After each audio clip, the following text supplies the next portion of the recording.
So now students, moving onward, अब हम ज़्यादातर प्रैक्टिकल काम करेंगे. हम लोग एक्चुअली चीज़ें अब करके देखेंगे कि actually how to run your अपना बिजनेस, अपना ई कॉमर्स ऑनलाइन स्टोर आपने कैसे बनाना है, आपके उसके कंपोनेंट्स क्या होते हैं और कौन सी चीज़ों को आपने दिमाग में रखना है जब आपने रन करना है. तो the whole thing, everything start with your digital infrastructure. अब आपके दिमाग में ये बात आ रही होगी कि ऑनलाइन स्टोर को रन करने के लिए ये इंफ्रास्ट्रक्चर एकदम कहां से आ गया.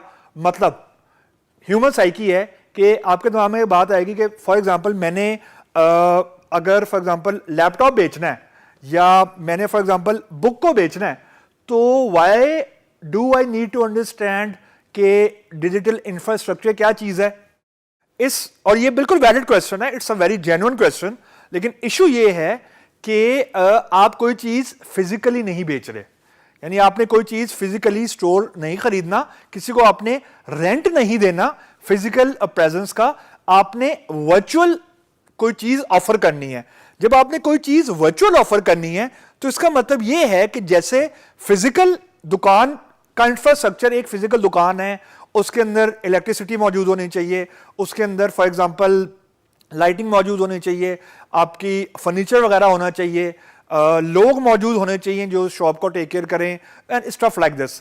बिल्कुल वैसे ही जब आपने अपना ऑनलाइन स्टोर वर्चुअली ऑफर करना है, यानी ओवर द इंटरनेट ऑफर करना है, तो आपको उस वक्त भी कुछ चीजों का ख्याल रखना है टू मेक श्योर कि जो आपका स्टोर है वो चले.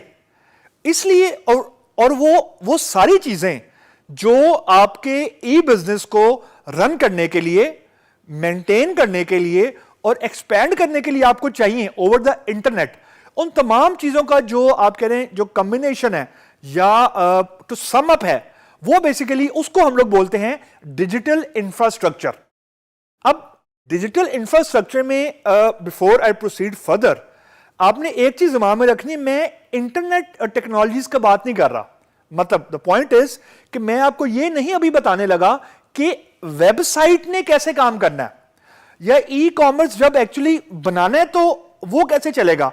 यानी इसको हम लोग अगर होलिस्टिकली देखें तो दो हम टुकड़ों में तोड़ देते हैं.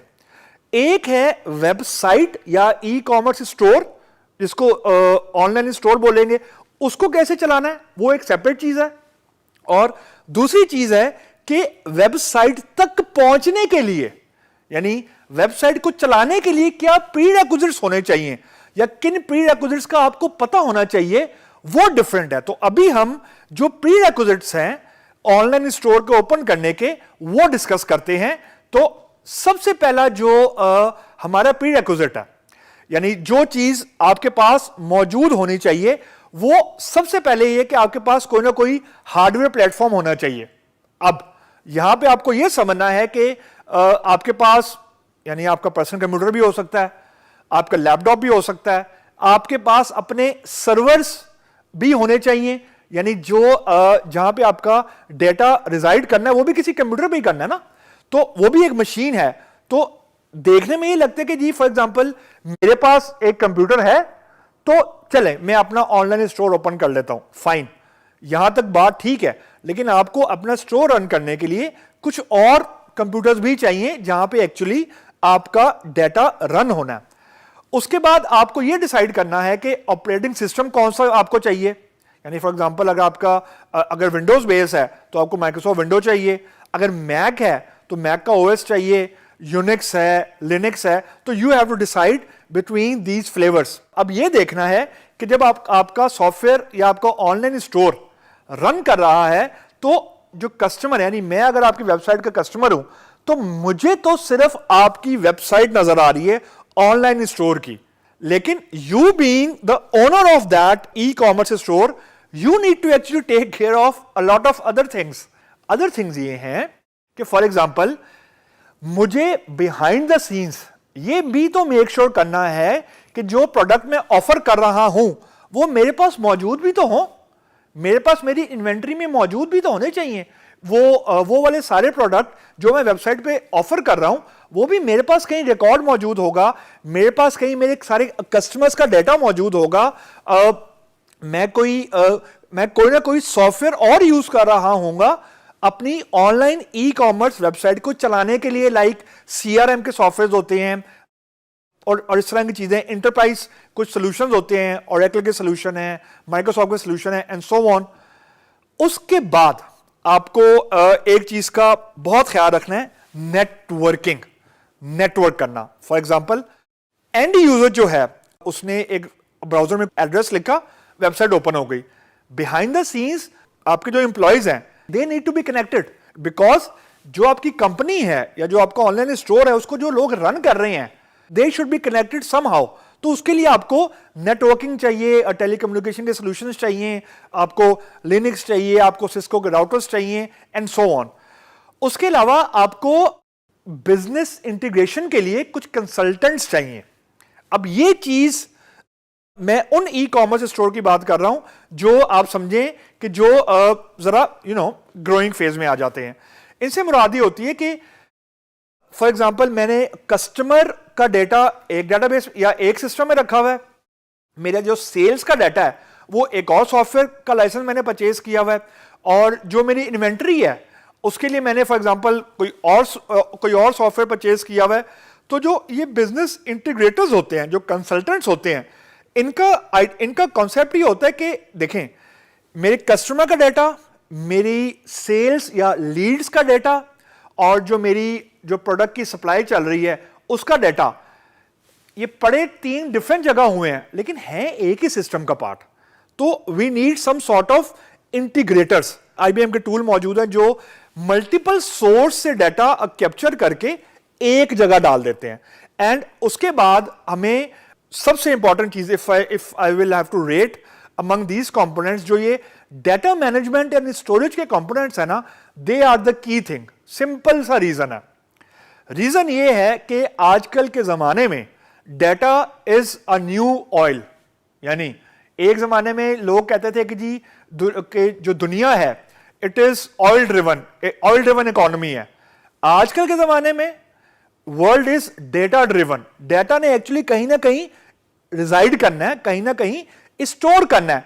वो आपके डेटाबेस का कोई सिस्टम होगा, यानी अगर मैं आसान लफ्जों में समझाऊं, कोई हार्डवेयर मशीन होगी, कोई कंप्यूटर होगा, हाई प्रोसेसर, वो कोई ना कोई कंप्यूटर होगा जहां पे आपका क्लाइंट का data, the most sensitive data, आपकी सेल्स का डेटा, यानी कौन से क्लाइंट को आपने कितनी चीज बेची है, फिर इनवॉइसिंग का डेटा, आपकी लीड्स का डेटा। आजकल के जमाने में तो आपको लीड्स फेसबुक से भी आ रही हैं, वेबसाइट से भी आ रही हैं, और सोर्सेज से भी आ रही हैं। तो ये डेटा कहीं ना कहीं रिजाइड करेगा, वो आपका डेटाबेस है, वो आपका कोई ना कोई हार्डवेयर सिस्टम है जिसके अंदर हम MySQL यूज कर सकते हैं, SQL सर्वर यूज कर सकते हैं, साइबेस यूज कर सकते हैं, यानी जो भी company database management system use करना चाह रही है। लेकिन माय पॉइंट इज कि आपको डाटा स्टोर करने के लिए बड़े स्पेशलाइज किस्म के सर्वर्स या मशीन्स यूज करनी पड़ती हैं ताकि जो आपका डाटा है वो प्रोटेक्टेड फॉर्म में रहे, सिक्योर रहे। एंड लास्टली, कि जब भी कोई चीज इंटरनेट पे चलनी है, तो अभी तक सिर्फ यह समझें कि जब कोई चीज इंटरनेट पे चलनी है तो उसको इंटरनेट पे चलाने के लिए एक चीज होती है, इसको हम लोग बोलते हैं सर्वर। हमारे केस में जो सबसे कॉमन सर्वर यूज होता है उसको बोलते हैं अपाची। ये कुछ भी नहीं होता, ये एक सॉफ्टवेयर का नाम है जो किसी वेबसाइट को चलाने में सबसे की रोल प्ले करता है। और ये अमूमन हमें या तो खुद कॉन्फ़िगर करना पड़ता है, यानी खुद इसकी कॉन्फ़िगरेशन करनी पड़ती है, या हमें जो ऑलरेडी कॉन्फ़िगर्ड फॉर्म में मिल जाता है। इसको हम लोग इंटरनेट प्लेटफॉर्म बोलते हैं, क्योंकि at the end of the day आपकी चीज ने इंटरनेट के ऊपर चलना है। तो ये सारी चीजों का, ये जो 5-6 कंपोनेंट्स हैं, इन कंपोनेंट्स का आपको ख्याल रखना पड़ता है कि जब आपका बिजनेस ऑनलाइन मौजूद हो। बहुत सिंपल सी एग्जांपल से अगर मैं आपको सम अप करूं, फॉर एग्जांपल एक वेबसाइट है, उस वेबसाइट पे अगर डेली के 10 से 12 लाख लोग विजिट करते हैं उस वेबसाइट को, या 20-30 लाख लोग विजिट करते हैं वेबसाइट को, तो उस केस में इस पूरे इकोसिस्टम में जो मैंने आपको बताई हैं बातें, अगर एक भी चीज ऑप्टिमली परफॉर्म नहीं कर रही तो आपकी हिट्स कम होने का खतरा होता है। What does it translate to your business, यानी बिजनेस के लिए क्या मतलब है इसका? One potential visitor of your website is a potential customer. यानी मैं अगर किसी वेबसाइट पे गया हूं, तो अगर वो वेबसाइट पे जो भी चीज ऑफर कर रही है वो वेबसाइट, अगर वो मुझे पसंद आएगी तो मैं वो चीज वहां से बाय करूंगा। मैं एक वेबसाइट पे गया और उसका फॉर एग्जांपल रिस्पांस टाइम ज्यादा था due to some internet platform issue, कोई उसका सर्वर का इशू था या कोई नेटवर्क का इशू था, ड्यू टू सम रीजन जो कंपनी है वो बेसिकली बिजनेस लूज कर रही है। तो इन सारी चीजों का नो हाउ होना अपना बिजनेस रन करने के लिए ओवर द इंटरनेट, ये बहुत इंपॉर्टेंट होता है कि जब भी कोई अगर एक चीज अप एंड डाउन हो तो at least you should be able to debug. आपको कम से कम ये पता तो लगे what are the key components, वो कौन कौन सी चीजें हैं जो मेरे बिजनेस को चला रही हैं एटलीस्ट।